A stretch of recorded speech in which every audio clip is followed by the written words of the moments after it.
Welcome to the Story Lab. I hope you enjoy this story. Let's begin. The alarm blared, jolting me awake. Another day, another dollar. I rolled over, expecting to feel Andrea's warm body next to me, but her side of the bed was empty. Again. Andrea?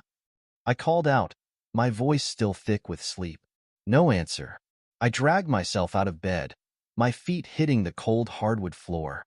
The house was quiet, save for the gentle hum of the air conditioner. I made my way to the kitchen, hoping to find a note or some sign of where she'd gone.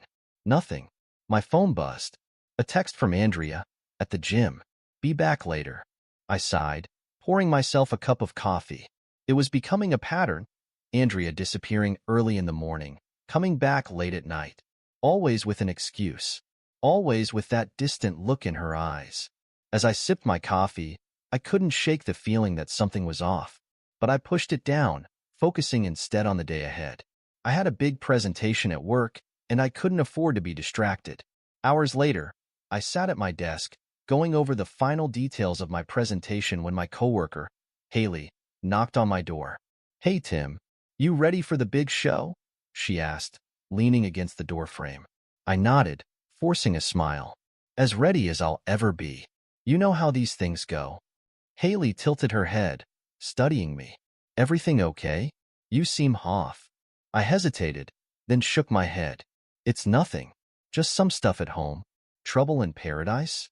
Haley asked, her voice soft. I shrugged, not wanting to get into it. It's probably nothing. Andrea's just been distant lately. Probably just stressed about something. Haley's face darkened for a moment, but she quickly masked it with a smile. I'm sure it's nothing. Hey, good luck with the presentation. You'll knock him dead. As she left, I couldn't shake the feeling that there was something she wasn't telling me, but I had no time to dwell on it. The presentation was in 10 minutes, and I needed to focus. The rest of the day flew by in a blur of meetings and paperwork. By the time I got home, it was well past 8. To my surprise, Andrea's car was in the driveway. I found her in the kitchen, chopping vegetables with an intensity that seemed out of place for the task. Hey, I said, dropping my briefcase on the counter. You're home early. Andrea jumped, the knife clattering to the cutting board. Jesus, Tim, you scared me. Sorry, I muttered, watching as she retrieved the knife with shaking hands. Everything okay? She nodded, not meeting my eyes. Yeah, of course. Why wouldn't it be? I shrugged, grabbing a beer from the fridge. No reason. Just haven't seen much of you lately. Andrea's shoulders tensed. I've been busy. You know how it is. Right? I said, taking a long swig of my beer. The gym, errands, the usual. She shot me a look, her eyes narrowing. What's that supposed to mean? I held up my hands in surrender. Nothing. Just making conversation. We ate dinner in silence, the tension thick enough to cut with a knife. As I was about to head upstairs for a shower, Andrea cleared her throat. Tim, she said, her voice unusually soft. I need to tell you something. I turned, my heart racing. This was it. Whatever had been going on, whatever secret she'd been keeping, it was all about to come out. I'm pregnant. The words hit me like a freight train. Pregnant. We were having a baby. I should have been overjoyed, ecstatic even, but all I felt was a cold, creeping dread. That's great news. I managed to choke out, forcing a smile. Andrea's face lit up, and for a moment, she looked like the woman I'd fallen in love with years ago. Really? You're happy? I nodded, pulling her into a hug to hide the doubt in my eyes. Of course. We're going to be parents. As I held her, my mind raced. The timing, her recent behavior, the secrecy. It all pointed to something I didn't want to consider. But the seed of suspicion had been planted, and I knew it would only grow. That night, as Andrea slept peacefully beside me, I stared at the ceiling, unable to shake the feeling that our perfect life was about to come crashing down around us. The weeks following Andrea's pregnancy announcement were a blur of doctor's appointments, nursery planning, and forced smiles. I threw myself into work, desperate for a distraction from the gnawing suspicion that ate away at me day and night. It was during one of these late nights at the office that Haley cornered me, her face etched with concern. "Tim, we need to talk," she said, closing my office door behind her. I looked up from my computer, raising an eyebrow. "What's up?" Haley hesitated, fidgeting with the hem of her blazer. "It's about what you said before. About Andrea being distant." My stomach dropped. "What about it?" She took a deep breath, as if steeling herself for what she was about to say. "I've been there, Tim. My ex-husband. He cheated on me. And the signs? They're all there with Andrea." I felt the blood drain from my face. "You don't know what you're talking about." "Don't I?" Haley challenged, her voice soft but firm. "The secretive behavior, the constant errands, the emotional distance? Tim, I'm telling you this as a friend. Something's not right." I stood up abruptly, my chair scraping against the floor. "Thanks for your concern, Haley, but my marriage is none of your business." She held up her hands in surrender. Okay. I thought you should know. Be careful, Tim." As she left, her words echoed in my head, amplifying the doubts I'd been trying so hard to ignore. That night, I couldn't take it anymore. I confronted Andrea as soon as I got home. "We need to talk," I said, my voice harder than I intended. Andrea looked up from her phone, her expression guarded. "About what?" "About us. About this." I gestured vaguely between us. "What's going on, Andrea?" She frowned, setting her phone aside. "I don't know what you're talking about." "Don't you?" I snapped, my frustration boiling over. "The secrets, the late nights, the constant errands. Do you think I'm stupid?" Andrea's eyes flashed with anger. "Are you accusing me of something?" "Should I be?" I countered, watching her reaction closely. She stood up, her hands clenched at her sides. "I can't believe this. I'm pregnant with your child, and you're accusing me of, what? Cheating?" I flinched at the word, but pressed on. "Are you? How dare you?" Andrea shouted, tears welling in her eyes. "After everything we've been through, you don't trust me?" Suddenly feeling exhausted. "I want to, Andrea. God, I want to. But you've got to give me something here." She shook her head, wiping angrily at her tears. "I don't have to give you anything. If you don't trust me, that's your problem, not mine." With that, she stormed out of the room, leaving me alone with my doubts and fears. The months passed in a haze of tension and forced normalcy. Andrea's belly grew, and with it, my suspicion. I tried to push it down, to focus on the excitement of becoming a father, but the nagging doubt remained. When our son was born, a beautiful, healthy baby boy, I felt a surge of love I'd never experienced before. But as I held him in my arms, studying his tiny features, a cold realization washed over me. He didn't look like me, not even a little. In that moment, I knew what I had to do. The DNA test results arrived on a Tuesday, a plain white envelope that held the power to shatter my world. With trembling hands, I opened it, my eyes scanning the clinical language until I found the words that confirmed my worst fears. The alleged father is excluded as the biological father of the tested child. I felt numb, disconnected from my body as I confronted Andrea with the evidence. "What is this?" I asked, my voice eerily calm as I handed her the results. Andrea's face paled as she read the paper, her hands shaking. This can't be right, can't it?" I asked, watching her closely. She looked up at me, her eyes wild with panic. "You must have tampered with this. There's no way. I would never." "Stop lying," I roared, my composure finally cracking. "It's over, Andrea. The truth is out." Tears streamed down her face, but I felt no sympathy, only a cold, hard anger. "Tim, please. You have to believe me. I love you. I would never do this to you." I laughed, a harsh, bitter sound. "Love me? You've been lying to me for months. Years, maybe. How long has it been going on, Andrea? How long have you been making a fool of me?" She reached for me, but I stepped back, out of her reach. "Tim, you're not thinking clearly. This test, it must be wrong. We can get another one done. Please, don't throw away our marriage over this." I shook my head, a strange calm settling over me. "Our marriage was over the moment you decided to betray me. I'm done." Andrea, I'm going to sue you for paternity fraud, and I'm going to make sure everyone knows what you did. Andrea's face contorted with rage. You'll regret this, Timothy. I swear to God, you'll regret this. As I walked out of the room, leaving her sobbing on the floor, I felt a grim satisfaction. The truth was out, and now it was time for justice. The law office of Linda Harris was a testament to success, all sleek lines and modern art.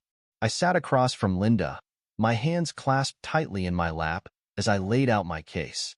So, let me get this straight, Linda said, her piercing blue eyes studying me over the rim of her glasses. You want to sue your wife for paternity fraud? I nodded, my jaw clenched. That's right. I have the DNA test results right here. Linda took the paper, scanning it quickly before setting it aside. Mr. Williamson, I won't sugarcoat this. Cases like these are emotionally and financially draining. Is this the route you want to take? I've never been more sure of anything in my life, I replied, my voice steady. She leaned back in her chair, regarding me thoughtfully. All right, if you're certain, we can proceed. But I want you to be prepared for what's coming. This won't be easy. I met her gaze, unflinching. I don't care. I want justice. Linda nodded, a small smile tugging at the corners of her mouth. Then let's get started. The next few weeks were a whirlwind of legal paperwork and strategy sessions. I threw myself into building the case, gathering evidence of Andrea's infidelity with a single-minded determination. When the court summons arrived at our house, Andrea's reaction was explosive. You bastard, she screamed, bursting into my home office, the paper clutched in her hand. How could you do this to me? To us? I looked up calmly from my computer. I'm not the one who destroyed us, Andrea. You did that all on your own. Her face contorted with rage. You'll pay for this, Timothy. I swear to God. I'll make you regret the day you ever met me. I stood up, my voice low and dangerous. Is that a threat? She backed away, fear flashing in her eyes for a moment before it was replaced by defiance. It's a promise. With that, she stormed out. I heard the front door slam, followed by the screech of tires as she peeled out of the driveway. Later that evening, I received a text from an unknown number. She's staying with me. Don't try to contact her. J. Jason, her personal trainer. The pieces were falling into place, and the picture they formed made my blood boil. The next day, I met with Linda to discuss our next steps. We need to be strategic about this, Linda said, spreading out documents on her desk. Andrea's going to fight back hard. We need to be prepared for anything. I nodded, my mind already racing with possibilities. What do you suggest? Linda's eyes gleamed with a predatory light. We gather every piece of evidence we can.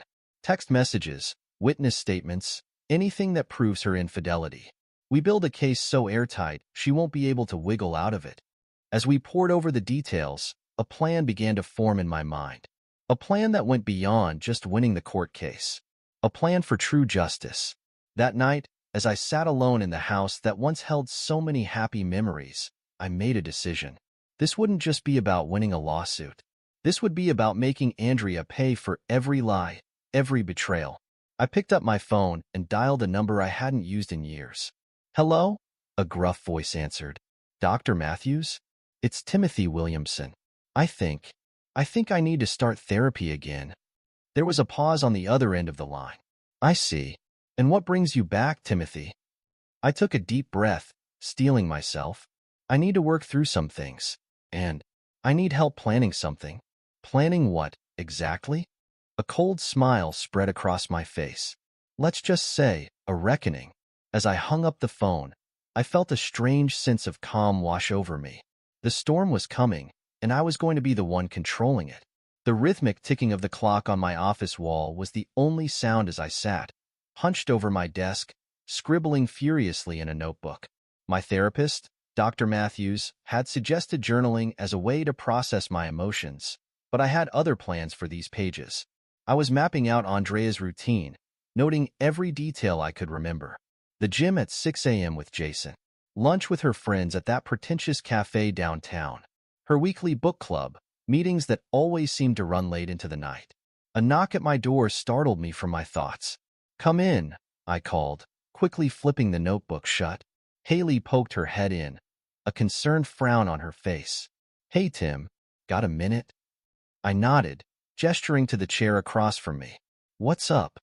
She settled into the seat, her eyes darting nervously around the room before settling on me. "I heard about, well, everything. How are you holding up?" I leaned back in my chair, studying her. "I'm fine. Why do you ask?" Haley fidgeted with the hem of her blouse. "It's just, I've been there, remember? I know how hard this can be. If you need someone to talk to, or anything else." The implication in her words was clear. I raised an eyebrow. "Are you offering to testify against Andrea?" Her eyes widened slightly, but she nodded. "If it would help, yes. I've seen how she acts around the office during company events. The way she flirts with, well, everyone." A slow smile spread across my face. "Haley, I think you might be exactly what I need." Over the next hour, we hashed out a plan. Haley would reach out to some of our other coworkers, subtly gathering information about Andrea's behavior at company functions. Meanwhile, I had my own mission to carry out. That evening, I met with Linda at a small, out-of-the-way bar. The kind of place where people minded their own business. "You're sure about this?"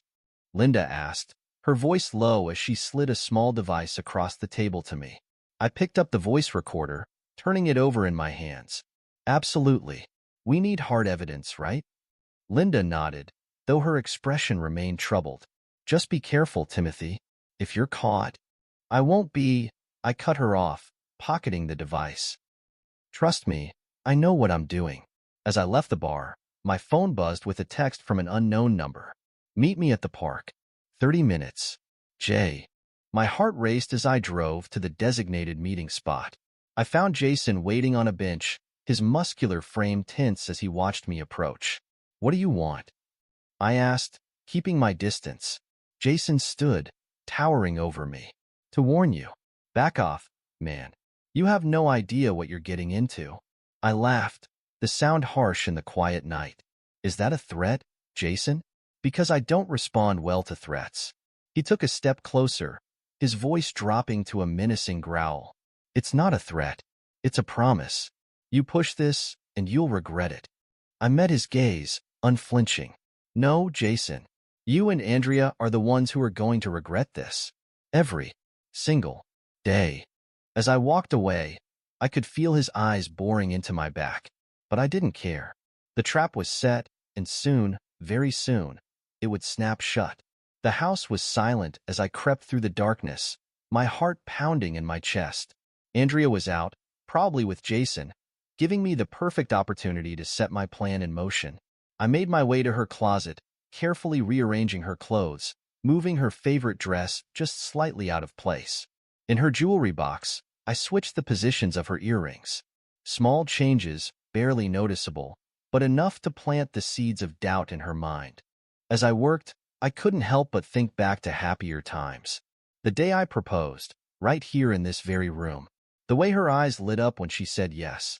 How quickly it had all fallen apart. A noise from downstairs jolted me back to reality. Footsteps. Andrea was home early. I froze, listening intently as the footsteps grew closer. The bedroom door creaked open. "Tim," Andrea's voice called out, uncertain. "Are you here?" I stepped out of the closet, forcing a neutral expression onto my face. "Just grabbing some of my things." Andrea jumped, her hand flying to her chest. "Jesus, you scared me. What are you doing here?" I held up a duffel bag I'd hastily filled with random clothes. "Like I said, getting my stuff. Don't worry, I'll be out of your hair soon." Her eyes narrowed, scanning the room as if searching for signs of tampering. "You shouldn't be here. The lawyers said." "I know what the lawyers said." I cut her off, brushing past her towards the door. "I'm leaving now. Enjoy your evening with Jason." I caught a glimpse of her shocked face as I headed down the stairs, satisfaction coursing through me. The game had begun. Over the next few weeks, I continued my campaign of subtle psychological warfare. Anonymous tips to Andrea's friends about her infidelity. Mysterious hang-up calls to our home phone. Each move calculated to increase her paranoia, to make her slip up. It was during a meeting with Linda that I received the news I'd been waiting for. "We've got her," Linda said, a triumphant gleam in her eye as she spread out a series of documents on her desk, financial records showing large withdrawals around the time she started seeing Jason, text messages that all but confirmed the affair. And the coup de grace? A witness willing to testify that they saw Andrea and Jason together long before the pregnancy. I leaned back in my chair, a cold smile spreading across my face. "Excellent work, Linda. When can we move forward?" She matched my smile with one of her own. "I've already filed the paperwork. The court date is set for next month. Are you ready for this, Timothy?" I nodded, my resolve stronger than ever. I've never been more ready for anything in my life. As I left Linda's office, my phone buzzed with a text from Haley. "Need to talk. Meet me at the usual spot?" 20 minutes later, I found Haley waiting for me at our regular coffee shop, her face pale and drawn. "What's wrong?" I asked as I slid into the seat across from her. Haley glanced around nervously before leaning in close. "Tim, I think Andrea knows we're gathering evidence against her. She cornered me in the break room today, asking all sorts of questions about you and me." I felt a flash of anger, quickly replaced by determination. "What did you tell her?" "Nothing," Haley insisted, her eyes wide. "I played dumb, said we were just work friends. But Tim," she seemed desperate, unhinged, almost. "I'm worried about what she might do." I reached across the table, squeezing Haley's hand reassuringly. "Don't worry. We're close to the end now. Just stick to the plan, and everything will work out. Trust me." As I drove home that night, my mind raced with possibilities. Andrea was getting desperate, which meant she was bound to make mistakes. All I had to do was wait and watch. The courthouse loomed before me, its imposing facade a fitting backdrop for the battle that was about to unfold. I adjusted my tie, took a deep breath, and stepped through the heavy wooden doors. Inside, the air was thick with tension. I spotted Andrea and Jason huddled in a corner with their lawyer, their hushed whispers carrying an edge of panic. "Good. Let them squirm. Ready for this?" Linda asked, appearing at my side with a stack of files tucked under her arm. I nodded, my jaw set with determination. "More than ready. Let's end this." As we filed into the courtroom, I caught Andrea's eye. For a moment, I saw a flicker of the woman I'd once loved, scared, vulnerable. But then her mask of defiance slipped back into place, and I remembered why we were here. The judge, a stern-faced woman with steely gray hair, called the court to order. "We're here today in the case of Williamson versus Williamson, a suit for paternity fraud. Are both parties ready to proceed?" "Yes, Your Honor," Linda and Andrea's lawyer responded in unison. What followed was a brutal dissection of our marriage, our lives laid bare for all to see. Linda was relentless, presenting evidence after damning evidence. "Your Honor," Linda said, her voice ringing clear through the courtroom, "I'd like to present Exhibit A, a DNA test conclusively proving that my client is not the father of the child in question." Andrea's lawyer jumped to his feet. "Objection, Your Honor. This test was conducted without my client's knowledge or consent." The judge peered over her glasses at him. "Was the test conducted by a reputable lab?" Linda nodded. "Yes, Your Honor. We have the lab's credentials on file." "Then I'll allow it," the judge ruled. Objection overruled. I watched as the color drained from Andrea's face. This was just the beginning. Next came the financial records, the text messages, the witness testimonies. With each new piece of evidence, I could see Andrea's resolve crumbling. Finally, it was time for cross-examination. Andrea took the stand, her hands shaking as she swore to tell the truth. "Mrs. Williamson," Linda began, her tone deceptively gentle, "can you explain the large withdrawals from your joint account around the time your affair with Mr. Miller began?" Andrea's eyes darted to her lawyer, panic clear on her face. I don't remember making those withdrawals." Linda's smile was predatory. "Really?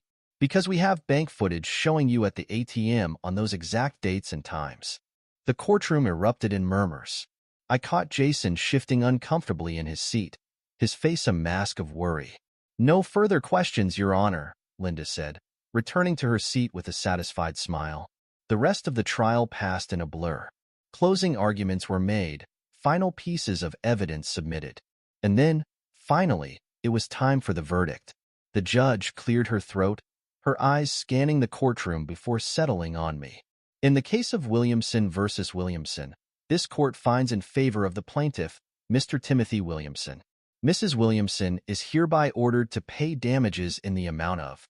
I tuned out the specifics, my eyes locked on Andrea. She had collapsed into her seat, sobs racking her body as the full weight of her actions came crashing down on her.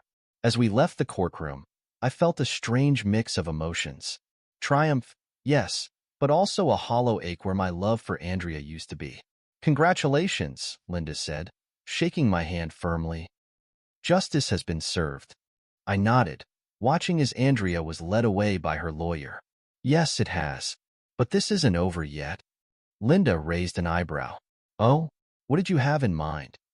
I smiled, a plan already forming in my mind. Let's just say, the court of public opinion can be even harsher than a legal one.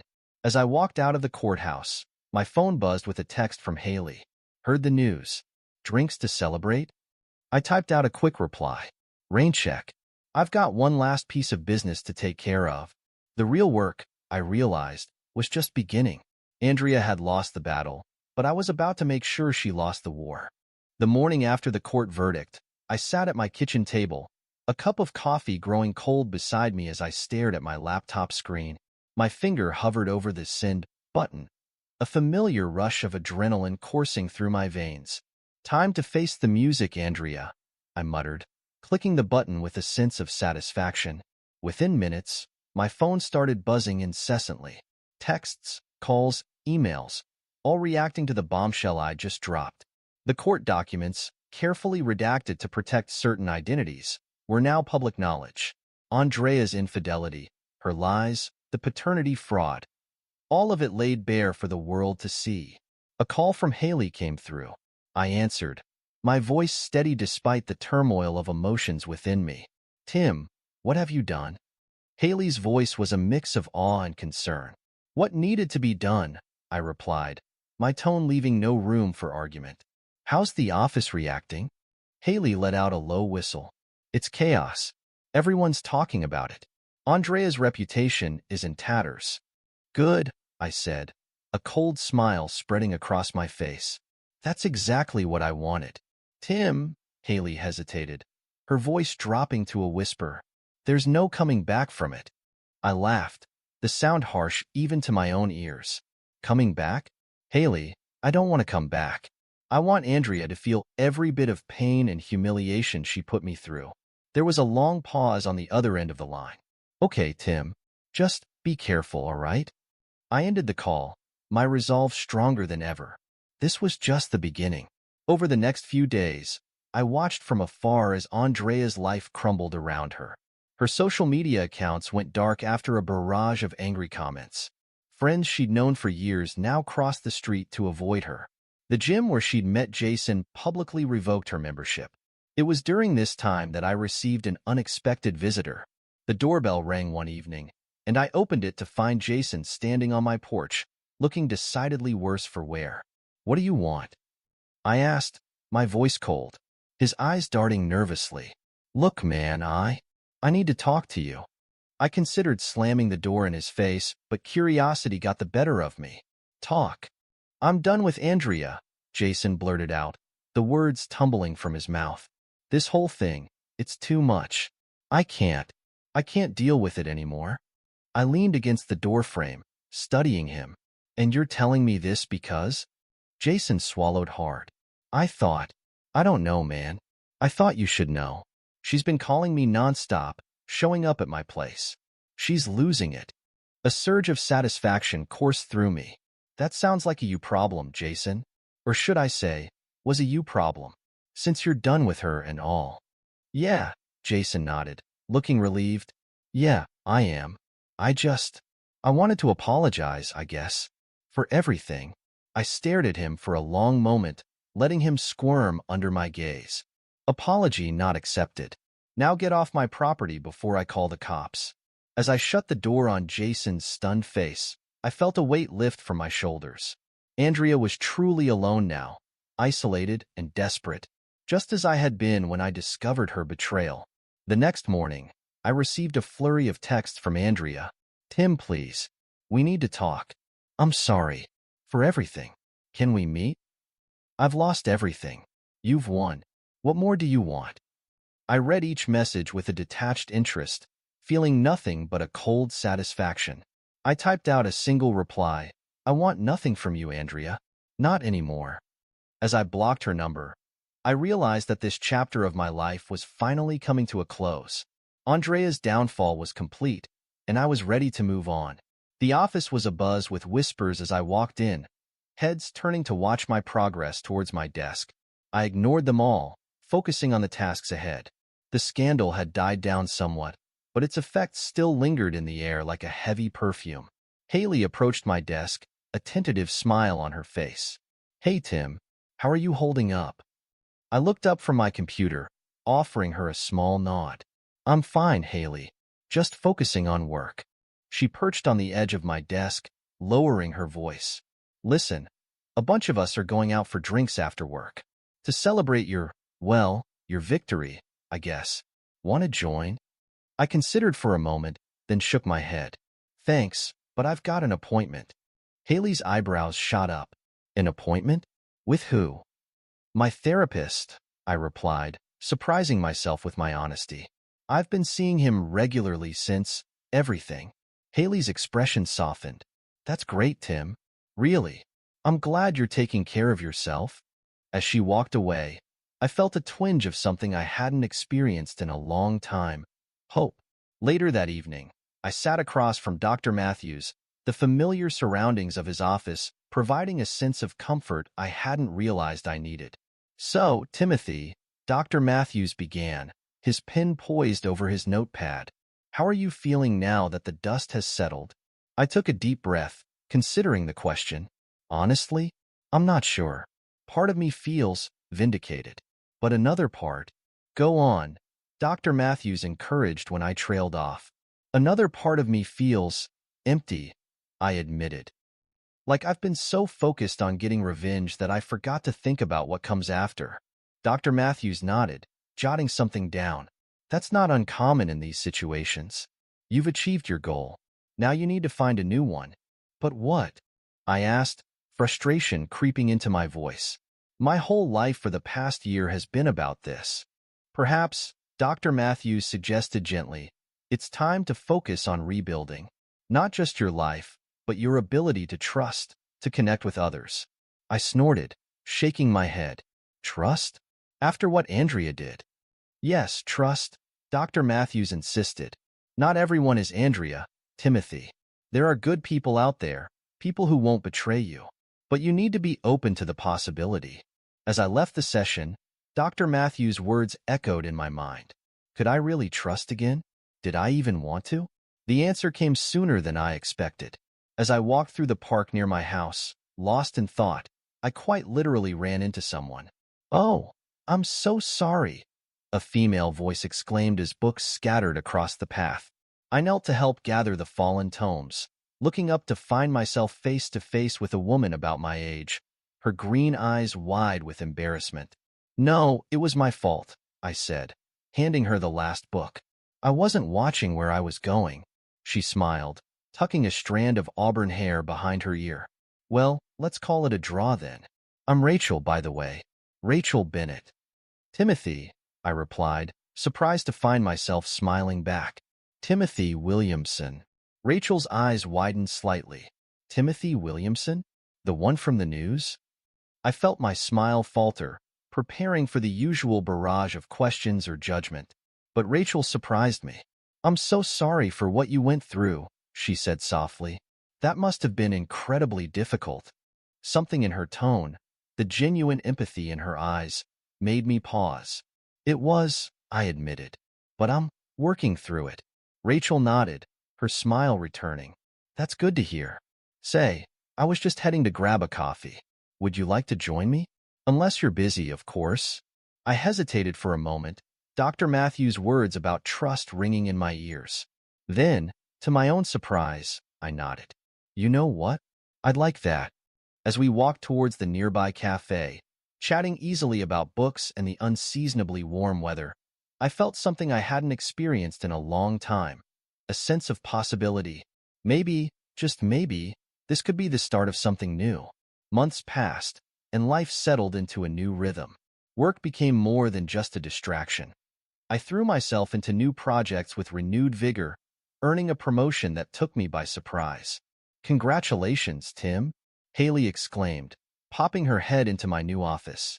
"Senior manager, huh? Looks good on you." I smiled, still getting used to the larger space. "Thanks, Haley. It feels right, somehow." She leaned against the doorframe, a knowing look in her eye. "And how's things with Rachel? Still going strong?" The mention of Rachel's name brought an involuntary smile to my face. "Yeah, we're good. Really good, actually." "I'm happy for you, Tim," Haley said sincerely. "After everything you've been through, you deserve this." As Haley left, I found myself reflecting on the journey that had led me here. The pain, the anger, the thirst for revenge. It all seemed so distant now. That evening, as Rachel and I strolled through the park where we'd first met, I felt a sense of peace I'd thought was lost forever. "Penny for your thoughts?" Rachel asked, squeezing my hand gently. I looked at her, taking in her warm smile and kind eyes. "I was just thinking about how far I've come, how different things are now." Rachel nodded, her expression understanding. "You've been through so much, Tim, but you've come out stronger for it." We stopped at a bench, sitting down to watch the sunset. "You know," I said slowly, "I never thought I'd be able to trust anyone again after what happened with Andrea. But with you, it's different." Rachel turned to face me, her eyes serious. "Tim, I want you to know that I would never, ever do anything to hurt you like that. You can trust me." I believed her. For the first time in what felt like forever, I truly believed someone when they said those words. As we sat there, talking about our hopes and dreams for the future, I felt the last vestiges of bitterness and anger slip away. I was ready to move forward, to embrace this new chapter of my life. The next day, I received an unexpected email. It was from Andrea. My finger hovered over the delete button, but curiosity got the better of me. I opened it, bracing myself for whatever lay inside. "Tim, I know you probably don't want to hear from me, and I don't blame you. What I did was unforgivable. I've lost everything, my friends, my job, my dignity. But worst of all, I lost you. I'm not writing to ask for forgiveness. I know I don't deserve that. I just wanted you to know that I understand now, the pain I caused you. I'm truly, deeply sorry. I'm leaving town, starting over somewhere new. I hope you find happiness, Tim. You deserve it. Andrea." I read the email twice, searching for any hint of manipulation or deceit. But for once, Andrea seemed genuinely remorseful. After a moment's hesitation, I typed out a brief reply. "Andrea, thank you for your apology. I hope you find peace in your new life. Tim." As I hit send, I felt the last piece of my old life fall away. It was time to focus on the future. That evening, as Rachel and I prepared dinner in my kitchen, I found myself opening up about the email. "How do you feel about it?" Rachel asked, her tone free of judgment. I considered the question as I chopped vegetables. "Honestly, I feel free, like the last bit of weight has been lifted off my shoulders." Rachel smiled, leaning in to kiss my cheek. "I'm proud of you, Tim. It takes strength to move on like that." As we sat down to eat, our conversation drifting to lighter topics, I realized something profound. The man I was now, stronger, wiser, more compassionate, was shaped by the trials I'd endured. The betrayal, the pain, the quest for justice. It had all led me here, to this moment of contentment. I looked at Rachel, laughing at something I'd said, and felt a surge of gratitude. For her, for this second chance at happiness, for the journey that had brought me to this point. The future stretched out before me, full of possibility, and for the first time in a long time, I was excited to see where it would lead. This is where our story comes to an end. Share your thoughts in the comments section. Thanks for your precious time. If you enjoyed this story, then please make sure you subscribe to this channel. That would help me a lot. Click on the video you see on the screen, and I will see you there.